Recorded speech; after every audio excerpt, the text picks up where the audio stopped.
I had always been drawn to the idea of solo travel, not just for the adventure, but for the clarity it gave me.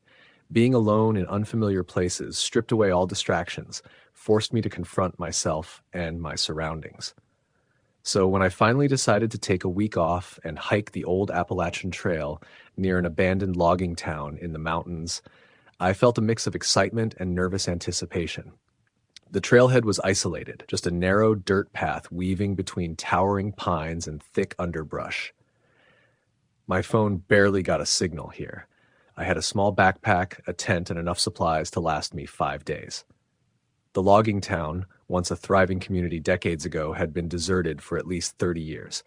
The locals spoke about it in hushed tones, mentioning disappearances and strange sightings, but I didn't believe in ghost stories. I thought they were just ways to keep tourists away. On my first night, I camped near the edge of an old forest clearing. The air was cool and still. The sky was clear and the stars were dazzling. The silence was profound, broken only by distant owl calls or the rustling of leaves. I felt peaceful, content even, wrapped in the simplicity of the wild. That night, I woke to a faint tapping noise. At first, I thought it was the wind playing tricks, but it sounded too deliberate. It was rhythmic, almost like someone was lightly knocking on the side of my tent. I peeled back the zipper a little and scanned the dark woods, but there was nothing there. No flashlight beams, no figures. Just the eerie shadows of trees swaying in the breeze. I told myself it was nothing and tried to sleep again, but the knocking persisted. Soft. Irregular. Eventually, it stopped. I didn't see anything out of place when I left my tent at dawn. The next day, I hiked further into the forest, trying to reach the ruins of the logging town. As I walked, the trail became less defined. Roots and rocks jutted up, and the trees grew closer. I started noticing strange things: old rusted tools, broken furniture pieces, and remnants of what looked like a campfire ringed by stones. By late afternoon, I stumbled across a crumbling foundation with half-collapsed walls covered in moss. This was the edge of the town, I realized. I found an old wooden sign, half buried in dirt and faded, but I could just make out the name: Glenwood. I explored cautiously. The place was frozen in time, old newspapers scattered on the ground, a rusted lantern, a wooden rocking chair tipped over on its side. It was like the residents had vanished overnight. I set up camp near the remains of what must have been the general store. The sun was dipping below the trees, and a chill crept into the air. As darkness fell, the woods seemed to close in around me. That night was different. I lay in my sleeping bag, listening. At first, there was nothing but the normal forest sounds. Then, faintly, I heard footsteps, slow, deliberate, crunching on dead leaves, circling my camp. The sounds came closer and then retreated, almost as if whoever was out there was watching me. I grabbed my flashlight and shone it into the blackness, but no one was there. I shouted out, "Hello," but only silence replied. Suddenly, a low whisper floated through the trees. It wasn't a word I could understand, more like an old chant or a breathy sigh. My heart pounded. I told myself it was my imagination. Then, out of the corner of my eye, I saw a flicker, like a shadow darting behind the trees. I swung my flashlight toward it, but it was gone. I stayed awake the rest of the night, flashlight in hand, my ears straining for any sound. As dawn broke, the forest returned to its usual quiet. The following day, I wanted to leave the ruins behind and hike out, but when I tried to follow the trail back, it seemed to have vanished. The path I had taken yesterday was obscured by fallen branches and thick brambles. I wandered, trying to retrace my steps, but everything looked the same. Endless trees, twisted roots, and creeping fog that started to roll in. Panic started to build. My phone still had no signal. I realized I was lost. I wandered for hours, the sun dipping lower. Then I found something disturbing. Fresh footprints in the mud, not mine. They were bare feet prints, small and irregular, heading deeper into the forest. I debated whether to follow them or stay put. The rational part of me said stay near camp, but something about those prints pulled me forward. I thought maybe another hiker was nearby, someone who could help me. The forest grew colder and darker as I pressed on. The fog thickened until I could barely see a few feet ahead. Then I heard it again, the faint whispering voices, so soft I couldn't tell how many. They sounded like they were coming from all directions. I stopped dead, listening. The voices rose slightly, then faded into silence. I felt watched. My skin prickled. Then a sudden crack behind me made me spin around. There was nothing, just a fallen tree. I hurried on, heart racing.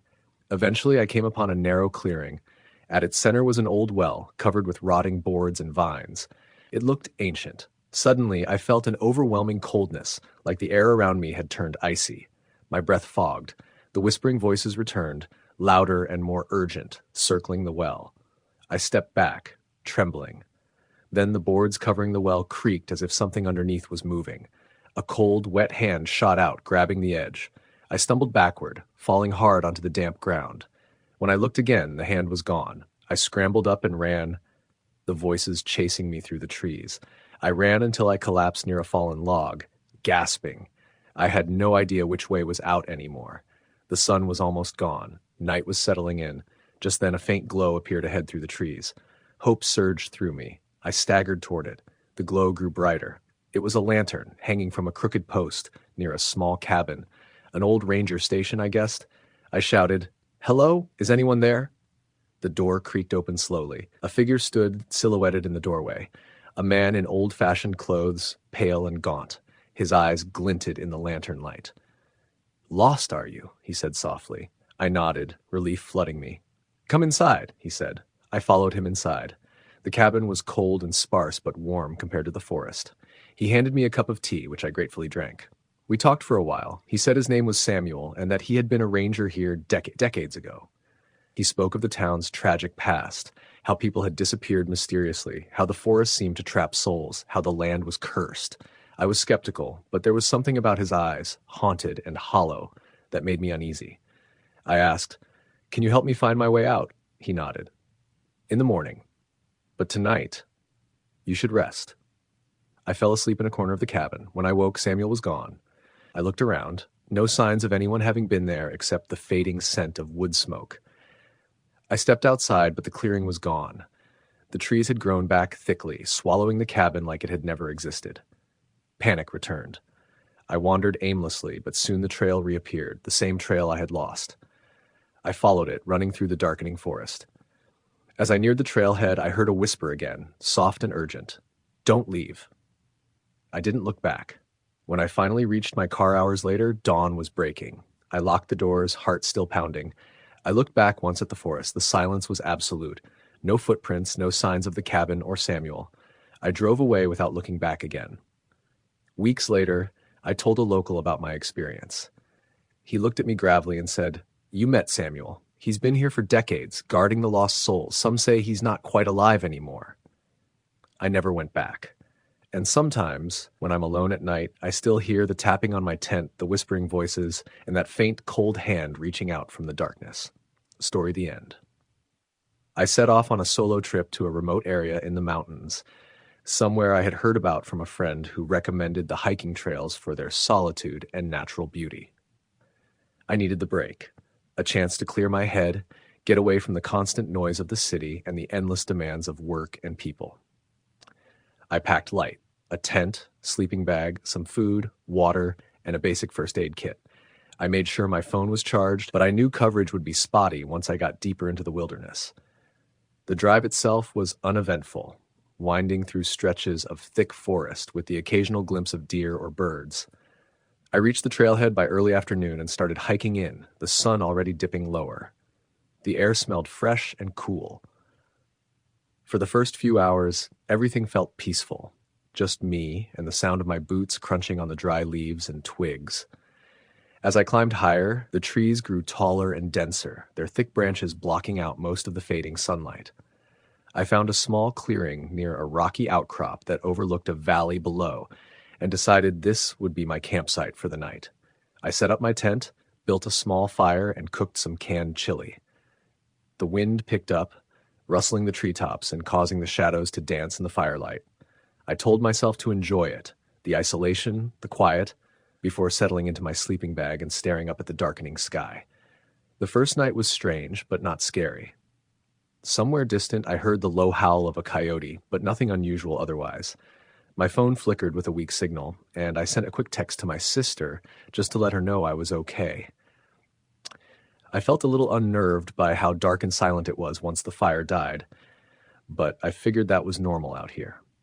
Around 3 a.m., I woke up to a sound outside the tent, a faint, irregular tapping like someone lightly knocking on a hollow log, or maybe the branches brushing against something. I froze, listening. The forest was thick with shadows, but I couldn't see anything through the tent's thin fabric. I thought maybe it was an animal, or just the wind playing tricks. Trying to calm myself, I closed my eyes and went back to sleep, but that tapping came back several times through the night, sometimes closer, sometimes farther away. I remember feeling like something was watching me, just beyond the tent's walls. The next day, I packed up and continued my hike, trying to shake off the restless night. As I moved deeper into the woods, the trail became less defined, and I had to stop frequently to check my map. The trees seemed older here, twisted and gnarled. The air was damp, and a low fog hovered close to the ground. By late afternoon, I stumbled onto an old, overgrown path that didn't appear on my map. Curious, I decided to follow it, thinking it might lead somewhere interesting, maybe an abandoned cabin or a clearing. The path narrowed and twisted through thick underbrush until I came upon what looked like the remains of a small wooden cabin, half collapsed and covered in moss. It had no roof and the walls were falling apart. Inside, the floor was littered with broken glass and rotting wood. I stepped carefully, noting how cold and quiet the place felt despite the daylight filtering through the broken roof. On the ground, near the entrance, I found an old metal canteen, rusted and dented. It seemed out of place, like someone had been here not too long ago. A sudden chill ran down my spine. I looked around, feeling exposed as if someone or something was just beyond the tree line, watching.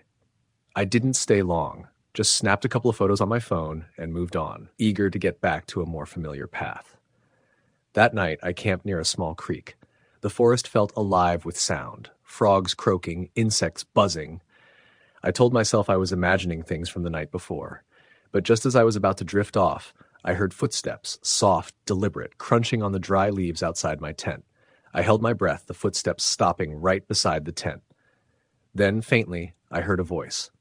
A woman's voice, whispering something I couldn't make out. I grabbed my flashlight, unzipped the tent, and shone it into the darkness. But no one was there. Just trees, swaying slightly in the breeze. I didn't sleep the rest of the night. The next day, I was jittery, but determined to keep going. The trail led me uphill, closer to the mountain's peak. As I climbed, the fog thickened until I could barely see a few feet in front of me. I kept my pace slow, relying on my compass and GPS. Suddenly, the ground beneath me shifted, and I stumbled into a narrow cave entrance, hidden behind some loose rocks. The inside was pitch black and smelled damp and musty. I debated whether to explore it, but decided against it, not without proper equipment and company. I turned back and tried to retrace my steps, but soon realized the fog had disoriented me. The trees all looked the same, and the path was gone. I pulled out my compass, but it seemed to be spinning wildly, as if broken. My GPS signal dropped to 0. Panic started to rise in my chest. I shouted, hoping someone would hear me, but only my echo answered back. Hours passed as I wandered blindly, trying to find the way back. The forest seemed to close in on me, shadows stretching like claws. At one point, I stopped dead in my tracks because I heard that voice again, the same faint whisper from the night before. It was closer now, surrounding me from every direction. I called out, but the whispering only grew louder, repeating the same unintelligible words. Then, out of the fog, I saw her. A figure, pale and translucent, standing between two trees. Her long hair hung wet and tangled, and her eyes were dark hollows that seemed to absorb the little light there was. She raised a hand and pointed at me, mouthing words I couldn't hear but felt like a warning. Frozen with fear, I couldn't move. The whispering stopped. The forest fell silent. After what felt like an eternity, the figure dissolved into the mist. I snapped out of my trance and started running, blindly, desperately. I tripped, fell, but kept going, desperate to escape whatever that was. As dusk fell, I found myself back near the old cabin. It was still there, but somehow the air felt heavier, darker. The canteen I had found before was gone. I hurried to set up camp nearby, lighting a fire to keep the shadows at bay. That night, I kept the fire burning bright and didn't close my eyes. The tapping returned, louder this time, along with the whispering voice circling my tent. I shouted and screamed, promising to leave at first light. When morning finally came, I packed everything quickly and followed the trail down the mountain. The fog had lifted and the sun was shining. The forest was no longer hostile, but I didn't stop to look back. Back at the trailhead, I called my sister and told her I was okay. But when I checked my phone gallery, I found photos I didn't remember taking, blurry images of the pale woman, close-ups of empty forest spaces, and a final photo of the old cabin glowing faintly with an eerie light. I deleted the pictures, but kept the memory, a chilling reminder that some places are meant to be left alone. Story the end. The idea of traveling alone had always held a strange allure for me. A solo trip was supposed to be a break from the chaos of everyday life, a chance to reconnect with myself, to explore new places, and to find a kind of peace that only solitude could bring. I'd planned the trip meticulously, a week-long stay in a remote cabin deep in the forests of northern Maine. The place was rustic, off the grid, with no cell service and no neighbors for miles. Perfect for disconnecting. When I arrived, the sun was setting, casting long shadows across the dense woods. The gravel road leading to the cabin was narrow and winding, lined with tall pines that creaked softly in the breeze. I parked my car, grabbed my bags, and took in the silence. It was complete, almost unnatural in its stillness. No birds chirping, no rustling animals, just the faint whisper of the wind through the trees. The cabin was small but cozy, built of dark, weathered logs. Inside, the air smelled of old wood and something faintly sweet, maybe pine resin or something else I couldn't place. The windows were covered with heavy curtains, and the only light came from a small oil lamp I found on a shelf. I unpacked my things and prepared a simple dinner, trying to shake off the unease settling in my chest. That first night, I barely slept. Every sound outside seemed amplified, the snap of a twig, the scurry of something small in the underbrush. Around 3 a.m., I woke to a sharp knocking sound. It was slow and deliberate, like someone tapping a finger against the window frame. I sat up, heart pounding, staring into the darkness outside. The moonlight filtered faintly through the trees, but there was nothing visible. No animal, no person, just silence. The next morning, I convinced myself it was nothing but nerves and isolation messing with my head. I decided to spend the day hiking along a marked trail near the cabin, hoping the exercise and fresh air would calm me. The forest was beautiful, deep greens and browns, a carpet of fallen leaves and occasional wilds. I passed a few old stone foundations, remnants of what must have been a long-abandoned settlement. The feeling of being watched was still there, but I pushed it aside. By mid-afternoon, I found myself at the edge of a small clearing with a rusted iron gate half buried in undergrowth. Beyond it lay a forgotten cemetery, overgrown with brambles and moss-covered headstones leaning at odd angles. The air grew noticeably colder, and the silence became oppressive. I stepped inside, careful not to disturb the fragile ground. Some of the headstones were so old the inscriptions were nearly illegible, but I could make out names and dates from the early 1800s. One grave caught my eye. A simple wooden cross, freshly painted white and surrounded by fresh flowers. It was odd to see anything so well kept in a place like this. I felt a chill run down my spine and turned to leave. That night I had a fitful sleep, disturbed by dreams of cold, dark forests and whispers just beyond hearing. I woke suddenly, feeling like something was in the room with me. The oil lamp had gone out, and the cabin was pitch black except for the faint glow of the moon through the curtains. I heard it again, the tapping at the window.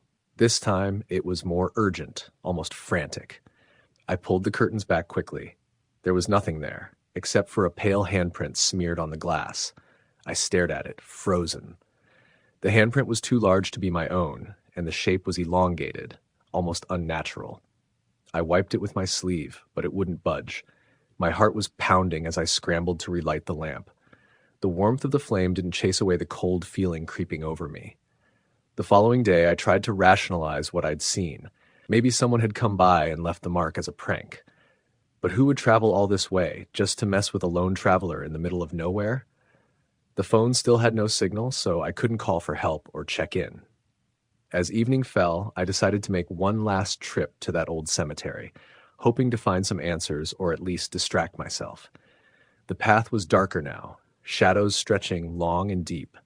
When I reached the gate, the wooden cross was gone. In its place lay a small pile of stones arranged in a crude circle.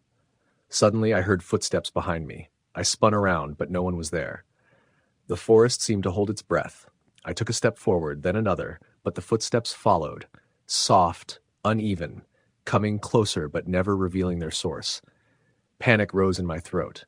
I broke into a run, racing back to the cabin. When I slammed the door shut and locked it, I leaned against it, gasping for breath. But then I heard it again, soft scratching, this time at the back door. I grabbed a heavy log from the fireplace and stood ready, heart hammering.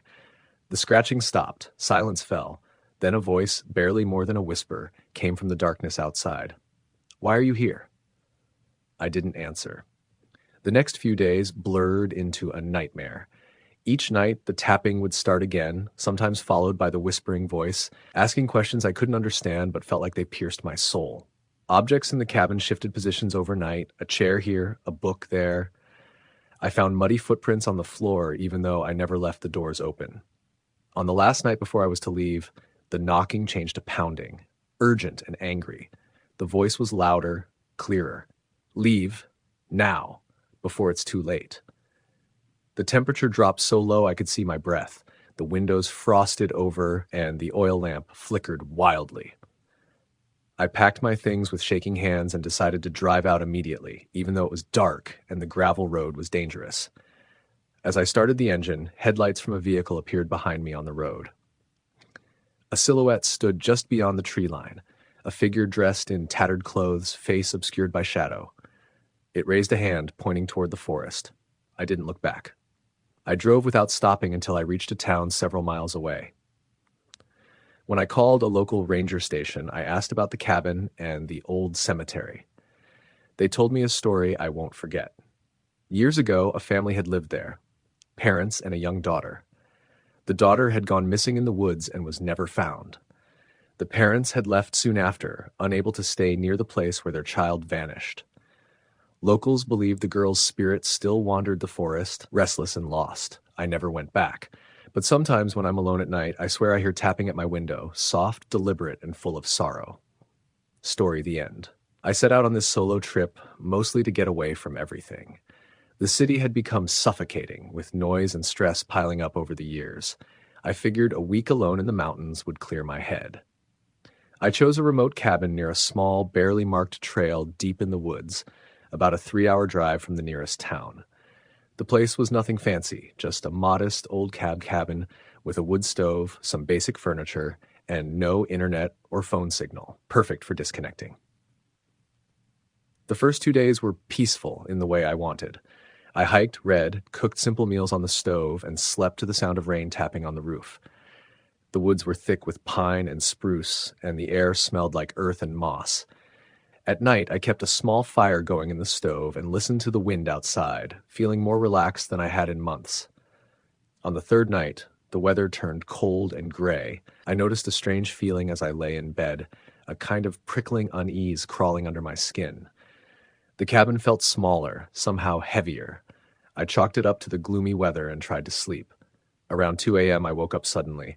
I couldn't tell why at first, but the silence was too thick. The wind had died, and the usual creaks and groans of the old cabin were gone. Even the rain had stopped.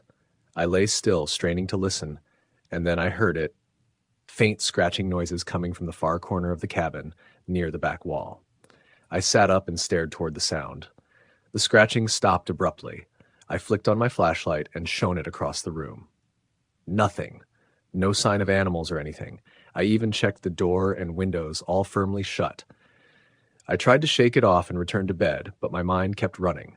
The scratching returned several times over the next hour, always light and hesitant, like nails gently tapping on wood. I told myself it was probably a mouse or something small trapped inside the walls. By the fourth day, the unease had grown. I kept hearing the scratching at random moments during the day. When I went hiking, the woods around the cabin felt unnaturally quiet. No birds, no insects, just a deep, oppressive silence. I found myself walking faster, checking behind me more often than usual. That afternoon, as I sat outside the cabin writing in my journal, I caught movement out of the corner of my eye. I turned and saw a figure standing at the edge of the tree line, maybe 30 yards away. It was tall, thin, and oddly still, almost blending into the trees. I blinked, and it was gone. I convinced myself it had been a trick of the light or a deer. But later that evening, the feeling of being watched didn't leave me. I kept the fire burning longer and stayed near the door. Around midnight, I was jolted awake by a loud bang. It sounded like something heavy had slammed against the cabin's side. I grabbed my flashlight and jacket, ready to check outside despite the cold and dark. When I stepped outside, the night was pitch black and the woods looked endless. I scanned the area with the flashlight, but found nothing unusual. No footprints, no broken branches, no sign of anything that could have caused the noise. The only sound was my own breath, quick and shallow. I locked the door behind me and leaned against it, trying to steady myself. That's when I noticed a thin trail of muddy footprints leading from the tree line up to the cabin. The prints were oddly spaced, too long for a human stride, but too deep and large to be an animal. They stopped at the base of the cabin, but didn't continue to the door or window. I snapped a photo with my phone, although I knew the signal was too weak to send anything. Still, it felt important to document. I went back inside and double-checked the locks. Then I stayed up for the rest of the night, flashlight in hand, staring into the dark corners. The next morning, I found scratches on the outside wall, near the footprints. They looked deep, like claws had gouged into the wood. My heart hammered as I took pictures, the cold realization sinking in that I was not alone. That day, I debated leaving. The nearest town was a long drive, and I hadn't told anyone exactly where I was. Besides, I didn't want to admit that fear had ruined my trip. But the scratching and footsteps continued intermittently. At night, I heard whispering sounds, faint and unintelligible, just beyond the cabin's walls. On the fifth night, something changed. I woke up to the feeling of cold breath on my neck. I whipped my head around, but nothing was there. The fire was dying down, the shadows growing long and strange on the walls. Suddenly, the whispering became clearer. The voices were low and urgent, filled with desperation and sorrow. I couldn't understand the words, but the tone was unmistakable, pleading for help or maybe warning me to leave. I stood up, heart racing, and moved toward the window. Outside, just beyond the circle of light from the cabin, I saw them, several figures, pale and translucent, hovering near the tree line. Their faces were blurred, but I could sense pain and loss radiating from them. I blinked, and they were gone. My breath came out in ragged clouds in the cold air. I felt a weight pressing on my chest, a deep sadness that seemed to seep into my bones. Over the next 2 days, I barely ate or slept. The figures appeared at night, always watching, always whispering. I tried talking to them, asking what they wanted, but only silence answered me. During the day, the woods seemed even more lifeless, as if the spirits had sucked the life out of everything. On the last night, I decided I had to leave at first light. I packed quickly and double-checked the cabin one last time. As I turned off the stove and grabbed my bag, I heard footsteps behind me, slow, deliberate, heavy. I spun around, flashlight shaking in my hand. The largest figure was standing there, just inside the doorway. Its eyes glowed faintly, a dull red. It reached out a skeletal hand, and I stumbled backward, heart pounding. The figure's mouth moved, and for the first time I heard words in English, barely a whisper. Stay. I ran out the door, not looking back until I was halfway down the trail. The whispering chased me through the trees, growing louder and angrier. Only when the sun rose and the forest lightened did the voices fade. When I got back to my car, I locked the doors and sat inside for a long time, trembling. The photos on my phone showed nothing but the empty woods, the scratches, and footprints were gone. It was like the whole place had erased itself from reality. I haven't been back since. I still get chills thinking about those nights. The silence, the whispers, the faces in the dark. I'm not sure what they were or why they lingered in that cabin, but I know this for certain. Some places hold on to pain and sorrow, and sometimes they don't want you to leave. Story the end. I don't know why I booked the trip alone. Maybe it was the way everything had started to press in lately. Work stress, my apartment feeling too cramped, my phone constantly buzzing. I needed space. I wanted solitude. So I packed a single duffel bag, left a vague text with my sister about getting away for a while, and drove north toward a cabin I found on an obscure rental site. It wasn't listed on the big travel platforms, just a single-page website with grainy photos and a short, typo-riddled description. Peaceful woodland retreat. No cell service. Total privacy. It sounded like heaven. The cabin was tucked into a forest near a forgotten highway exit in upstate Vermont. I had to follow written directions after I lost signal halfway up a winding dirt road. There were no other cabins nearby. No signs, just thick trees and silence. The rental came with a key under a rock near the porch, exactly as the instructions said. I unlocked the door and stepped inside. It smelled faintly of cedar and something older, damp, musty. The place was basic: a cot, a table, a gas stove, and a fireplace that looked like it hadn't been used in a decade. No electricity, no Wi-Fi. There was a single oil lamp on the table and a couple of half-melted candles in a drawer. It was perfect. That first night, I read a paperback by candlelight and drank whiskey until I got sleepy. The silence was beautiful. No sirens, no footsteps upstairs, no TVs from the neighboring apartment. I fell asleep wrapped in 2 blankets, listening to the wind tickle the trees. At some point in the night, I woke up. Not to a sound. Not really.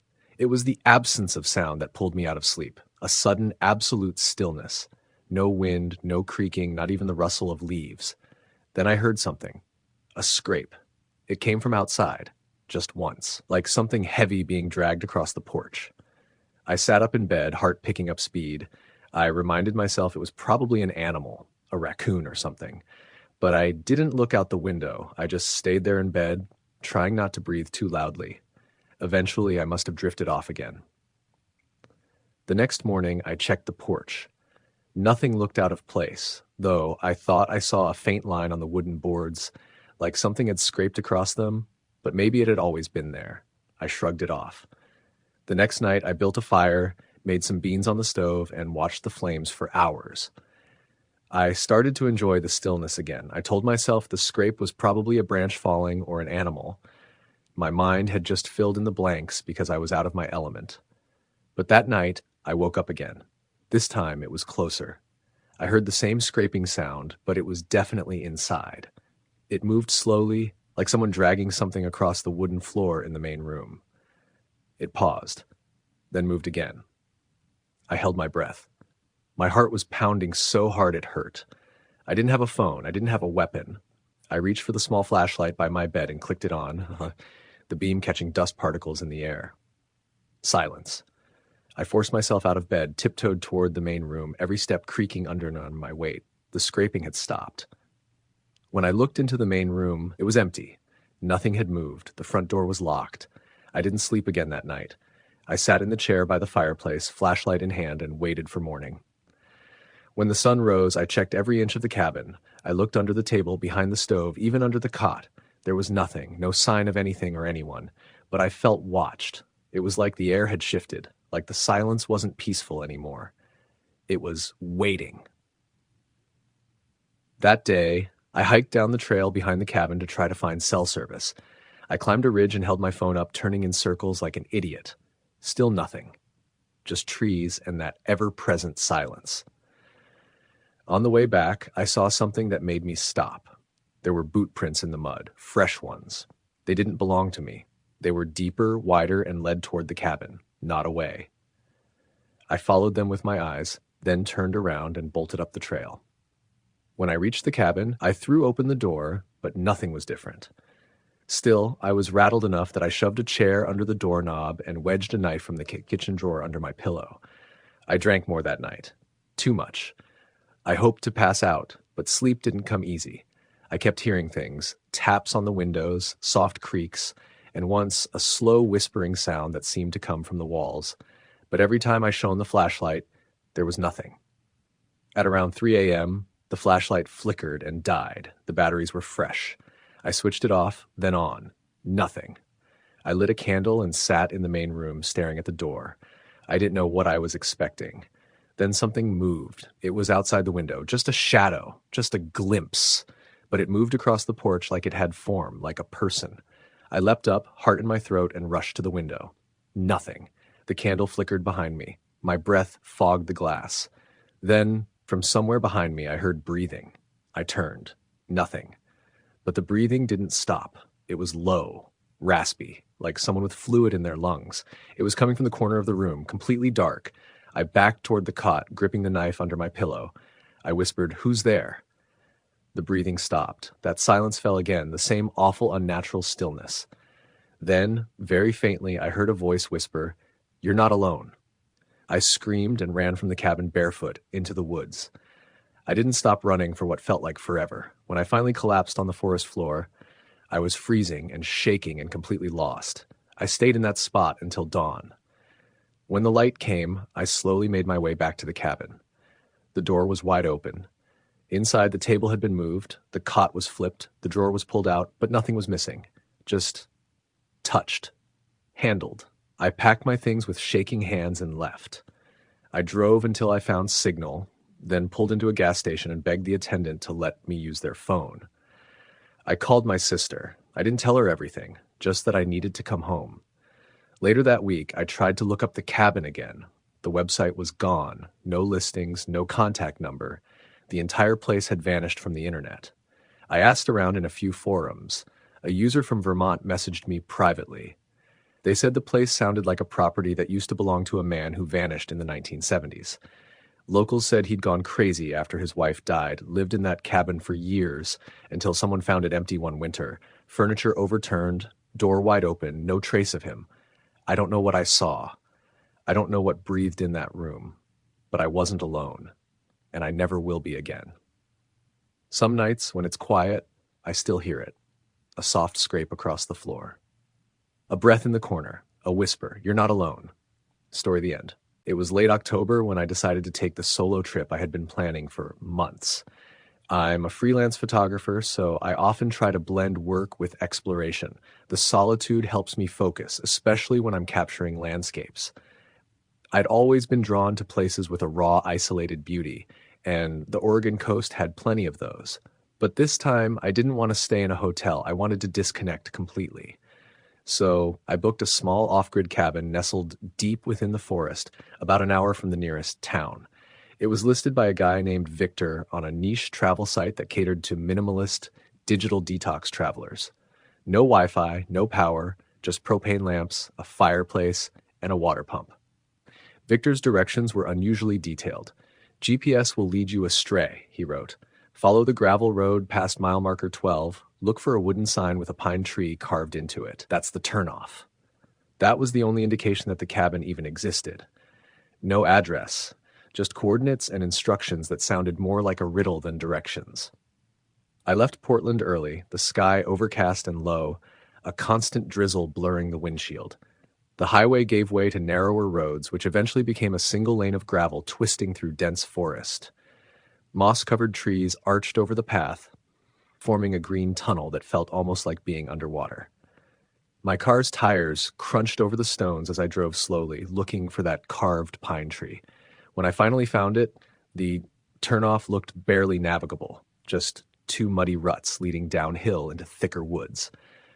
By the time I arrived, it was mid-afternoon and already growing dim beneath the trees. The cabin sat in a small clearing, shrouded by evergreens. It was smaller than I expected, with a slanted tin roof and smoke curling lazily from a crooked chimney. A stack of firewood sat under a tarp by the door, and a rusted metal pump stood to the side. The place looked like it hadn't been touched in years, but it was dry, quiet, and more importantly mine for the next 3 nights. Inside was simple but clean. A single room with a bed, a wooden table, a fireplace, and some shelves lined with candles and old books. A note sat on the table. Welcome. The cabin is old but safe. You may hear things at night. The forest talks. Don't answer. I paused at that last line. Was it a joke? The handwriting was neat, almost too precise. The note wasn't signed, and I hadn't met Victor. He'd said he'd be out of town, but the key would be under the mat. I brushed off the unease. Maybe he was just trying to add to the ambiance. I spent the rest of the evening taking photos of the surrounding woods, the way the mist clung to the trees, how the fog rolled through the clearing. By the time darkness fell, the forest was dead silent. No birds, no wind, just the faint creak of the trees settling. I lit a few candles, started a fire, and made some tea with the camping stove I brought. I tried to read one of the books on the shelf, a tattered copy of Walden, but I couldn't focus. That note kept nagging at me. You may hear things. Don't answer. That first night, I woke around 2:30 a.m. to a soft knocking. It was faint, like someone tapping wood with a single finger. I sat up in bed, straining to hear. Knock, knock, knock. I thought maybe it was an animal, a raccoon or a branch tapping against the wall. But the sound was steady, deliberate. 3 knocks. Pause. Then again. I crept to the window and looked out, but the night was thick with fog.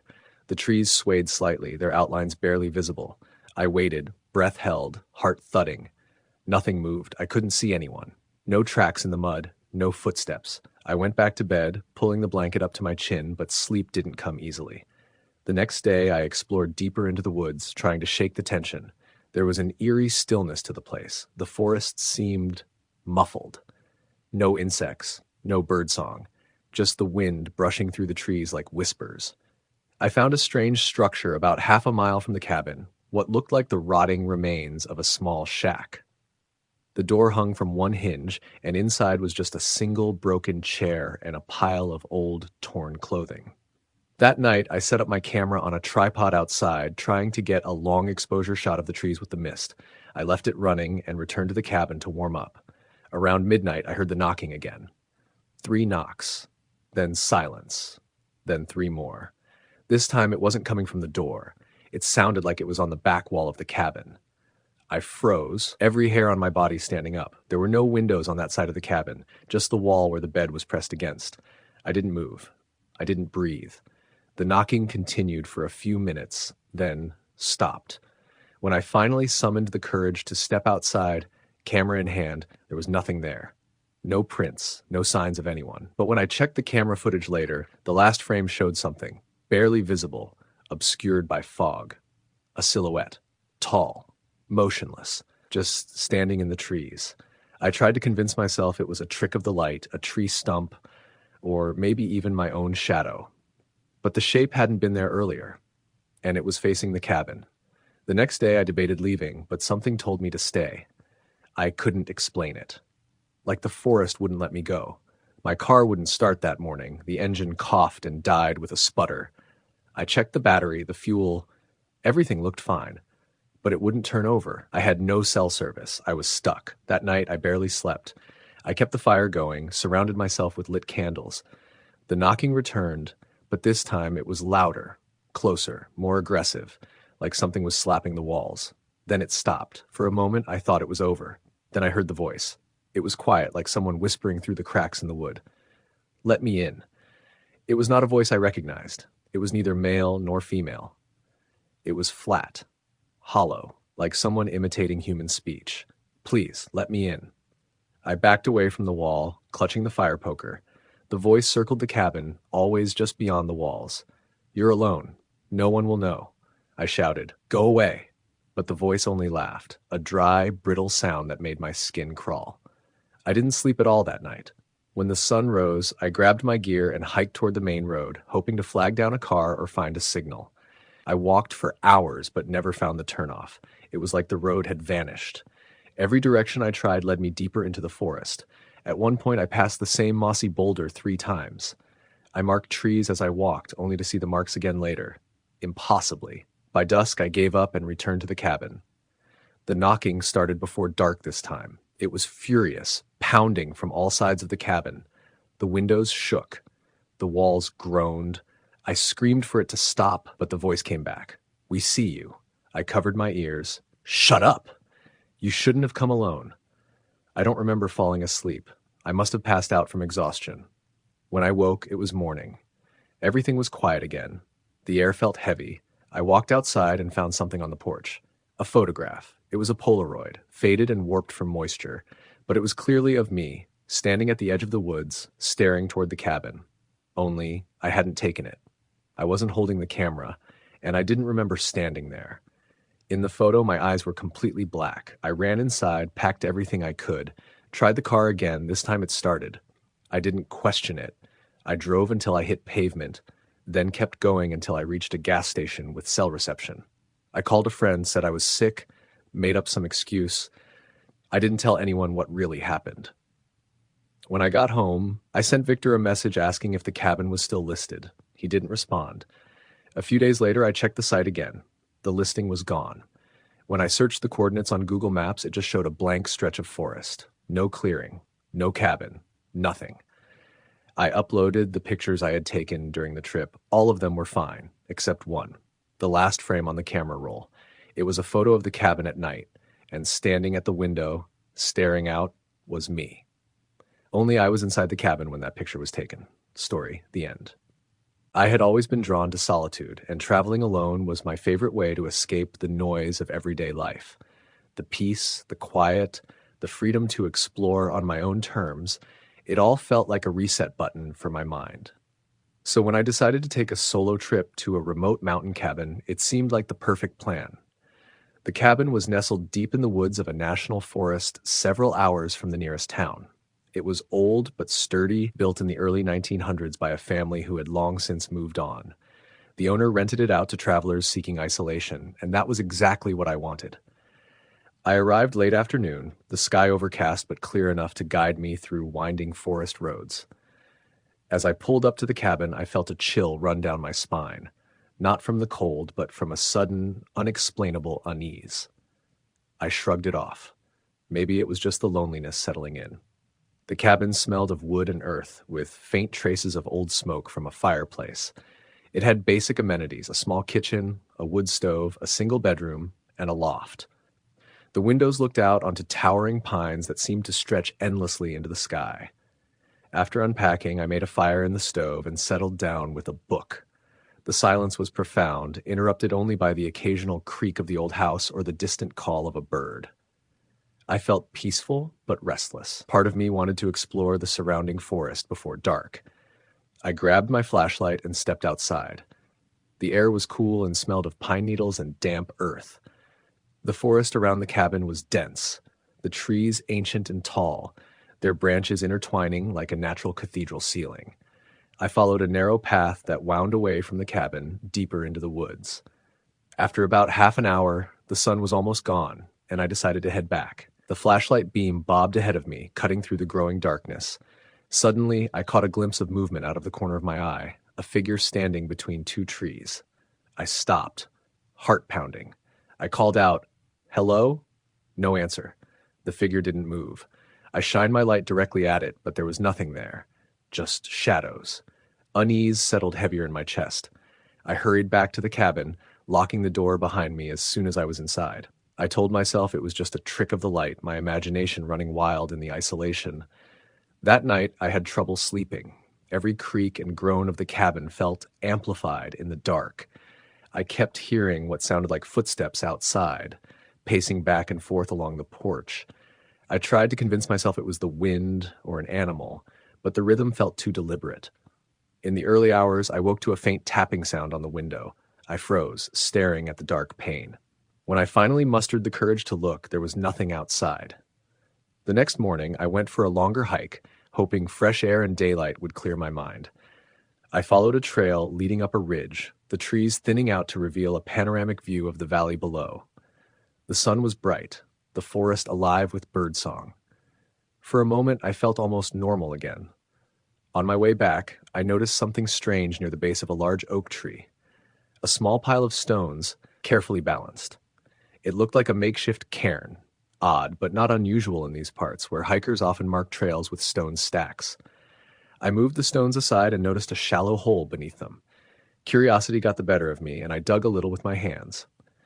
Beneath the dirt, I uncovered a small rusted tin box. Inside was a folded piece of paper, yellowed with age. Unfolding it carefully, I found a handwritten note. The script was shaky but legible. "If you find this, beware the shadow in the woods. It waits, watching, waiting to follow those who wander too far alone." My heart skipped a beat. Was this some kind of joke? A warning? I slipped the note back into the box and buried it again, replacing the stones. That night, the tapping returned, louder this time, coming not from the window, but the back door. I didn't want to look, but I forced myself up to check. Nothing was there, just the empty porch, swaying slightly in the breeze. As I turned to go back inside, I caught sight of a figure standing at the edge of the trees. It was vague, more like a silhouette than a solid form. It didn't move, just stood there watching me. Fear rooted me to the spot.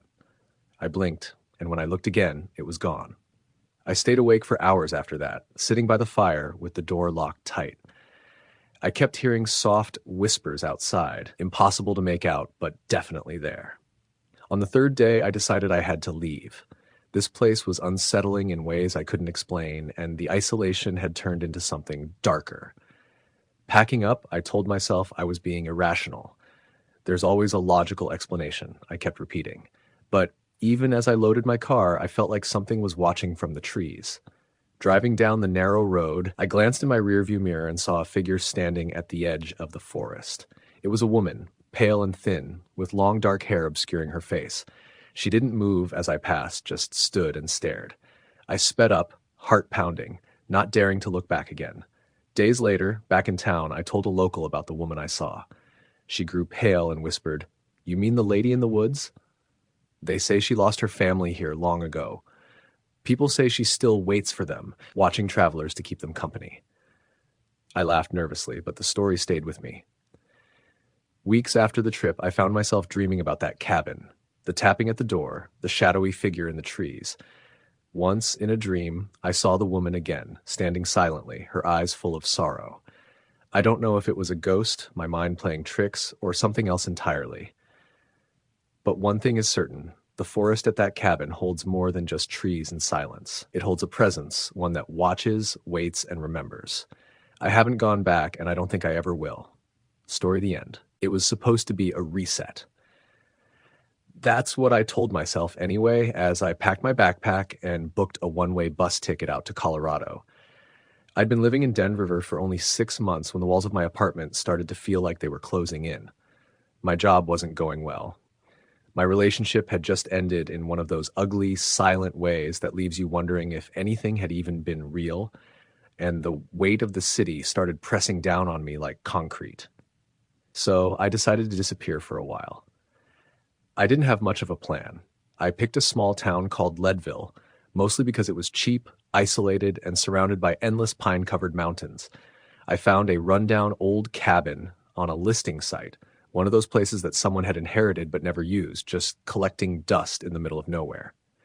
It was cheap because, as the owner put it in the listing, it needed a little love. That phrase was generous. When I got there, the first thing I noticed was the silence. No road noise, no people, just the constant hiss of wind through the trees. The cabin itself looked like it hadn't been touched since the 70s. There was wood paneling on the walls, shag carpet in the bedroom, and a stone fireplace that looked like it hadn't held a real fire in decades. The windows were grimy, and one of them had a crack running down the middle like a spider web. But it had a bed, a working stove, and most importantly, it was mine for the month. I didn't mind the solitude. In fact, I craved it. I spent the first 2 days hiking the trails nearby, breathing in the thin mountain air, and trying to forget the rest of my life. I left my phone off most of the time. At night, I would sit by the fireplace with a book and let the silence wrap around me like a blanket. It was peaceful. Until it wasn't. The first thing I noticed was the dreams. They started on the third night. Vivid, strange dreams that clung to me long after I woke up. In the first one, I was lying in the cabin bed, unable to move. I could see the door to the bedroom creak open slowly, but there was no one there, just the sound of heavy, dragging footsteps. I remember trying to scream, but nothing came out. I woke up drenched in sweat, heart pounding. I brushed it off. Altitude sickness, I told myself. Stress, my brain purging all the junk it had stored up. But the dreams continued, each one worse than the last. There was always the sound of something moving in the cabin, always just out of sight. Then things started happening during the day. The first incident was small. I was brushing my teeth when I heard what sounded like a whisper behind me. I turned, expecting maybe I'd left a window open and the wind was playing tricks. But all the windows were shut. The whisper hadn't come from outside. It had come from right behind me.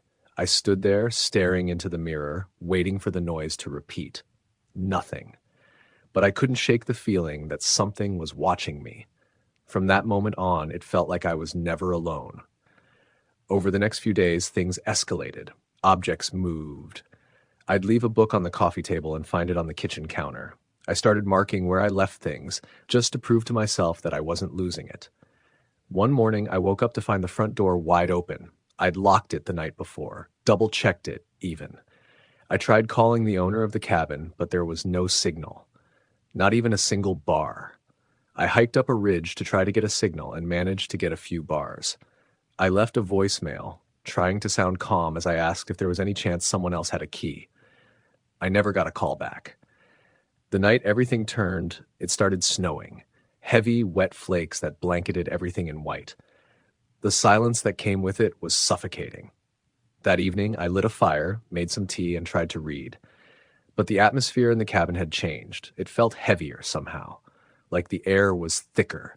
The shadows cast by the fire seemed deeper, and they moved in ways they shouldn't have. Around midnight, I heard footsteps above me. The cabin had a small attic space, barely tall enough to crawl in. I hadn't even opened the hatch since I got there. The footsteps were slow, deliberate. Not animals, not the creaking of old wood. Actual footsteps. I stared at the ceiling, heart racing. I told myself it must have been a raccoon or some other critter. I even convinced myself to grab a flashlight and a chair to check. The hatch creaked as I pushed it open. Cold air wafted down. I poked my head up, flashlight beam cutting through the dust. Nothing. Just boxes, cobwebs, and a forgotten rocking chair. But as I started pulling my head back down, the beam of the flashlight caught something. Just for a split second. A face. Pale, hollow-eyed, watching me from the far corner of the attic. I dropped the flashlight. It clattered to the floor below, the beam spinning wildly. I stumbled back, nearly falling off the chair, and slammed the attic door shut. I locked myself in the bedroom that night, chair wedged under the doorknob like some kind of cartoon defense. I didn't sleep.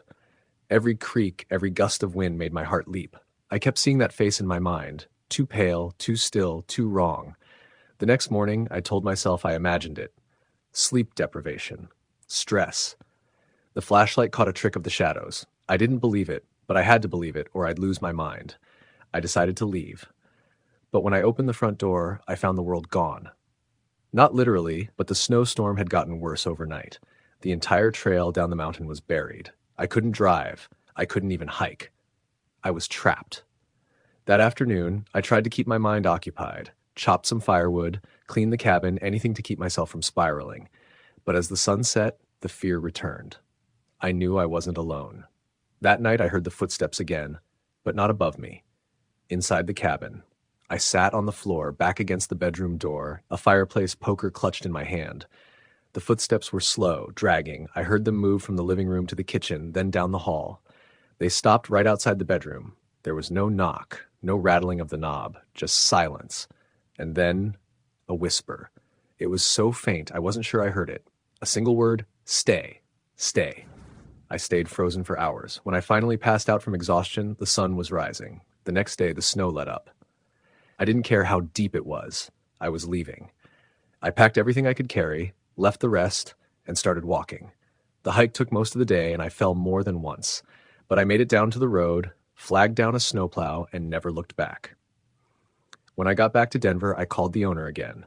This time, he picked up. I asked him if anyone else had ever mentioned strange things in the cabin. There was a long pause. Finally, he said, "Yeah, one guy a few years ago said he saw someone in the attic. After that, no one would stay more than a night or two. I figured they were just city folk, not used to the woods." I asked if he knew anything about the place's history. He said it used to belong to an old trapper who disappeared during a snowstorm. They never found his body, but they said he'd gone crazy before he vanished. Said he thought something was living in the woods, something that mimicked voices. That lured people. I didn't say anything, just thanked him and hung up. I've never gone back to the mountains, and I never will, because sometimes when I'm lying in bed at night, I still hear it. That same whisper just behind my ear. Stay. Story, the end. I drove through miles of winding mountain road as dusk settled over the pines. My hands gripped the steering wheel with a mix of exhilaration and anxiety. I had planned this solo trip for months, an opportunity to disconnect from the endless routine of city life and test my own limits.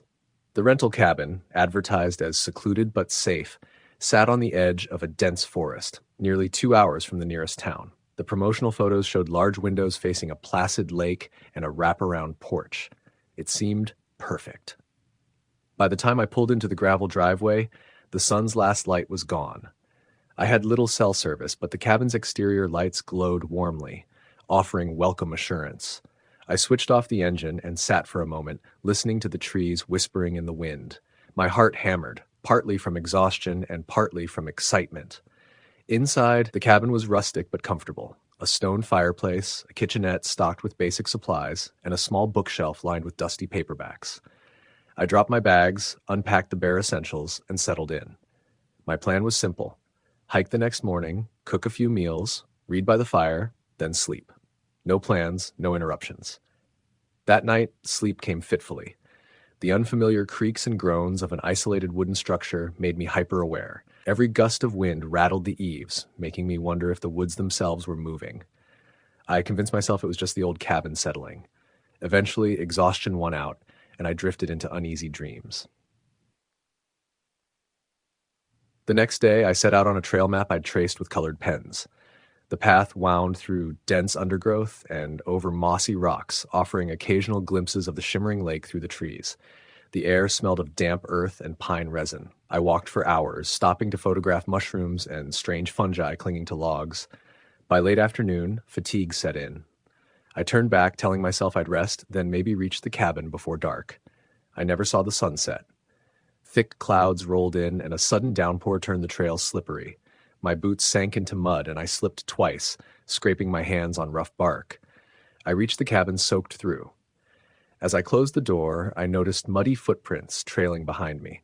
That was odd. I hadn't tracked mud inside. Shaking my head, I shrugged off my jacket and hung it by the door, then sat by the fireplace, lighting a small fire to dry my socks. Late that night, I woke to a tapping sound coming from outside. It was slow and repetitive, like someone knocking on a hollow log. I froze, my ears straining in the darkness.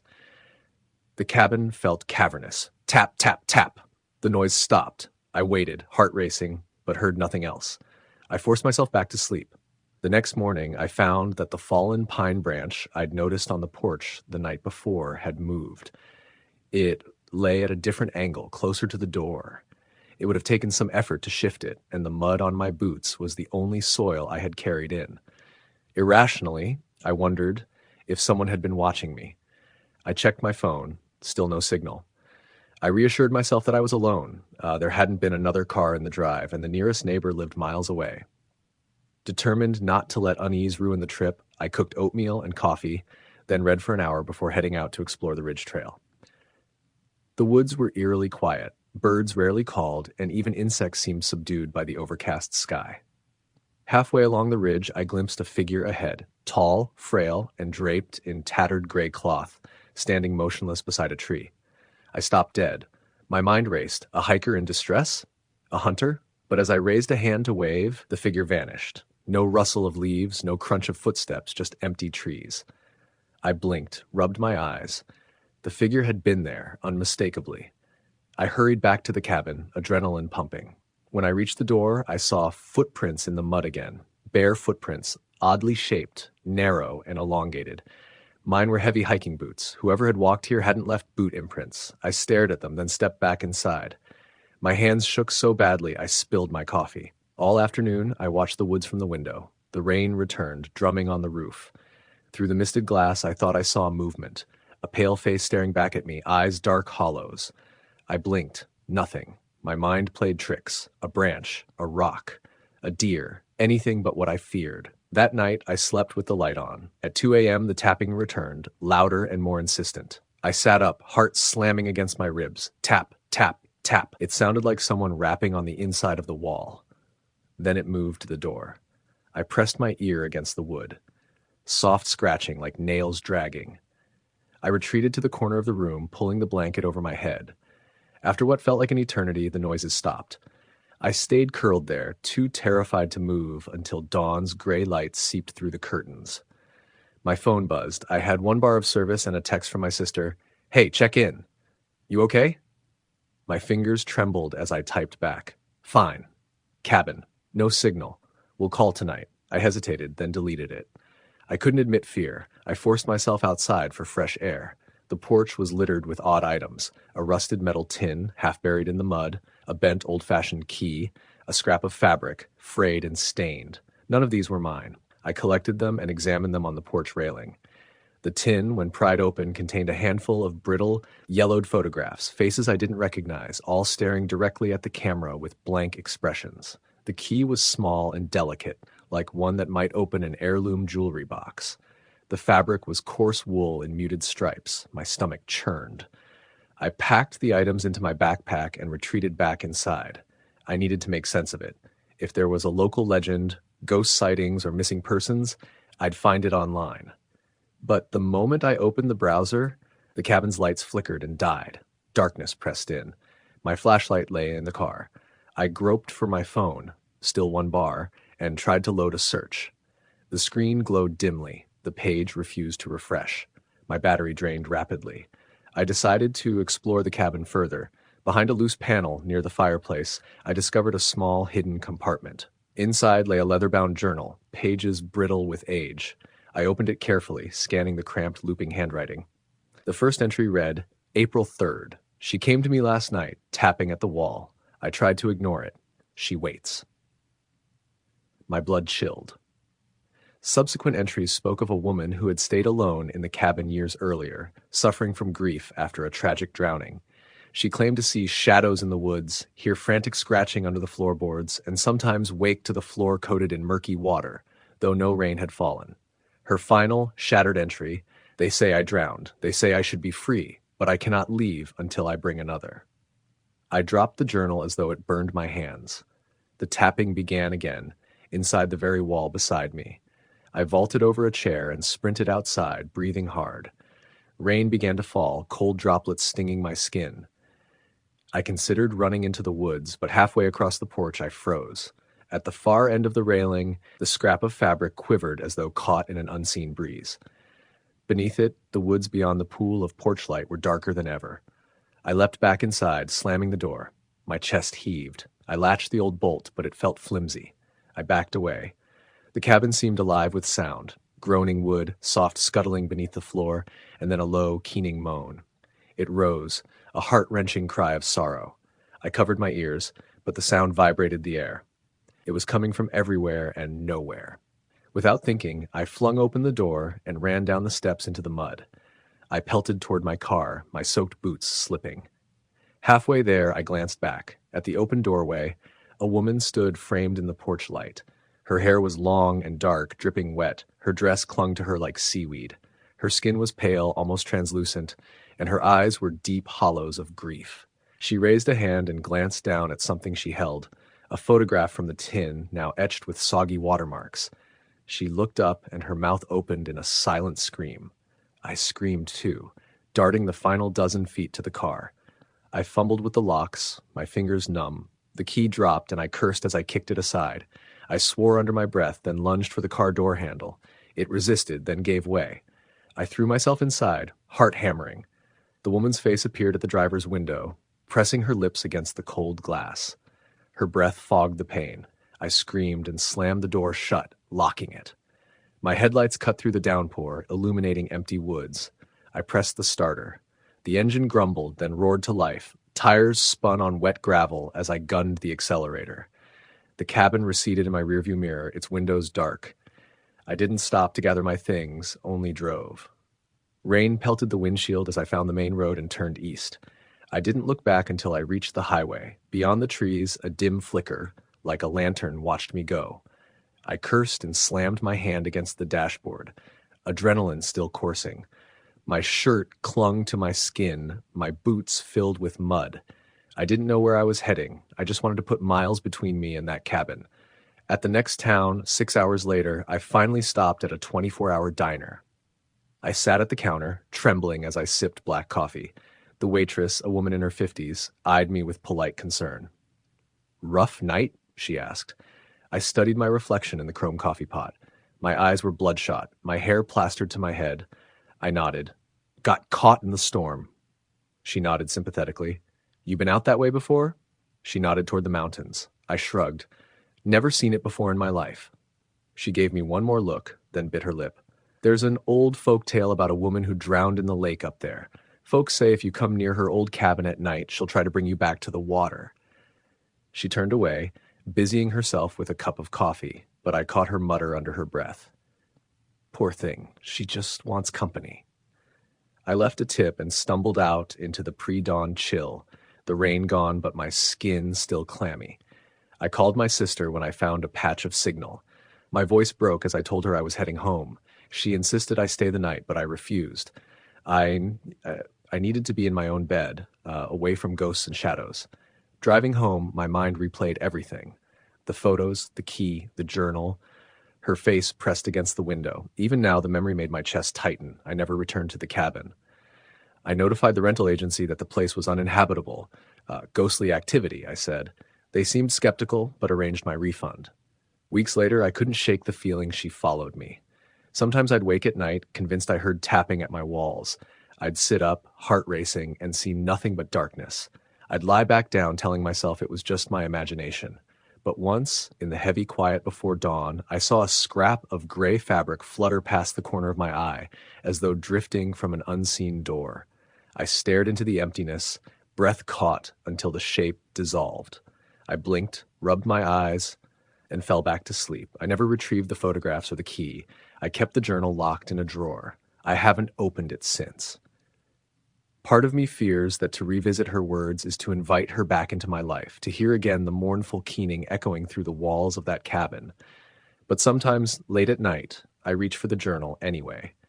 My fingers tremble as I brush the leather spine. I hesitate. I hear the tapping start again. Story the end. The last week of July, I took time off work for a solo trip I had been putting off for years. I wasn't the sort of person who traveled alone often, but after a few exhausting months and a breakup that left me emotionally drained, I felt like I needed to get away. I picked a small, woodsy town in northern Washington, not too far from the Canadian border. It had a population of around 400 people, just enough to keep from feeling completely isolated, but far enough from everything that I could hear myself think. I found an Airbnb cabin listed as off-the-grid forest retreat, no Wi-Fi, no distractions. And something about the starkness of that appealed to me. It was a 2-hour drive north of Seattle, then another 30 minutes of twisting roads and gravel paths to reach the cabin. I arrived just before sundown. The trees seemed to press in around the narrow driveway like the woods were swallowing the road behind me. When I stepped out of my car, everything was quiet in a way that made me instantly aware of how alone I was. The cabin was small, just one floor and an attic space accessible by a ladder.